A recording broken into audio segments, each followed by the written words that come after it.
Good morning, my friends. Today we're going to be doing some vocab words. Here's the vocab words that I'm going to pop up on the screen during the reading. I'm going to give you the definitions first. Our first word is one you probably haven't heard before. It's sidle, and it means to move closer. The second one is crustacean. A crustacean is an animal with a hard, jointed shell. Crustacean. Current. A current is the movement of water in one direction.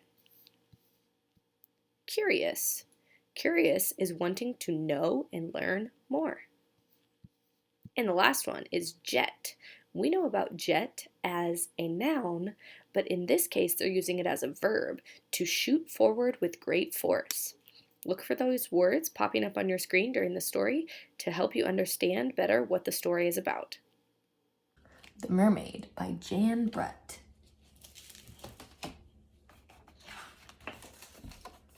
Under the sea, an octopus family got ready for a swim before breakfast.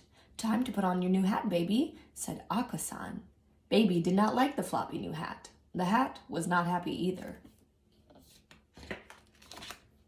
As the octopus family set off behind their house, a little mermaid spotted their front door. Kiniro had been drifting in a warm current with her pufferfish friend. "Take care," Puffy warned. "You never know who may live there." "But I'm so curious," she said. Kiniro sashayed toward the seashell house. Inside, breakfast had been set out. There was a great big shell, a middle-sized shell, and a little shell. Kiniro took a bite from the great big shell. "Too crunchy," she said. The little mermaid tried the tender bites in the middle-sized shell. "Too slimy," she said.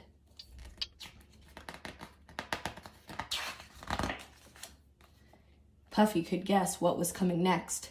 Kiniro sidled up to the little shell. In a minute, the tempting tidbit had disappeared. "Just right," she said. "All gone," said Puffy, as he wondered whose breakfast it really was. Kiniro floated around the seashell house and saw 3 chairs. There was a big chair, a middle-sized chair, and a little chair. She sat down on the large coral chair. "Too many bumps," she said as she smoothed her scales. Kiniro wriggled into the middle-sized chair. Down she went. "This chair is too slippery," she gasped. The little chair was the prettiest of all, and Kiniro sat on it. "Just right," she said, and she gave her fins a flipperty flip. All that wiggling broke the chair into bits.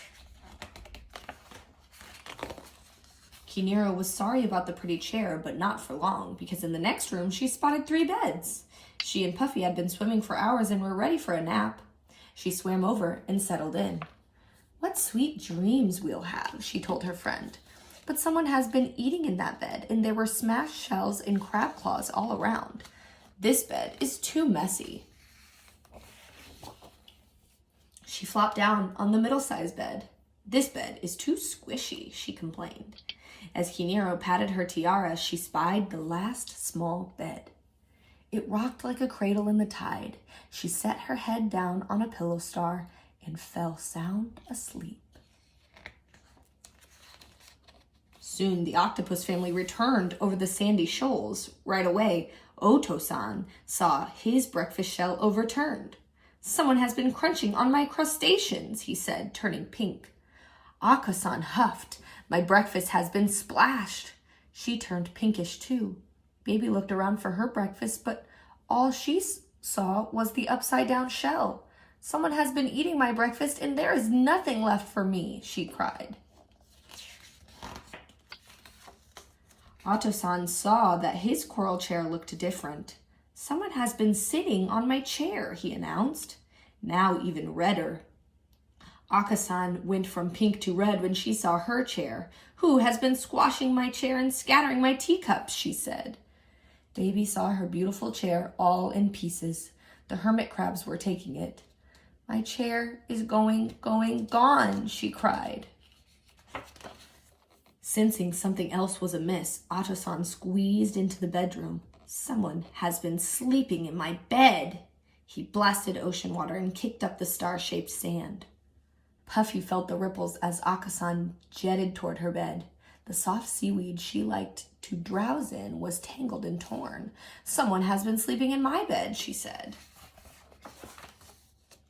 Baby Octopus peeked inside her tiny bed and saw a beautiful mermaid. "Someone has been sleeping in my bed, and here she is."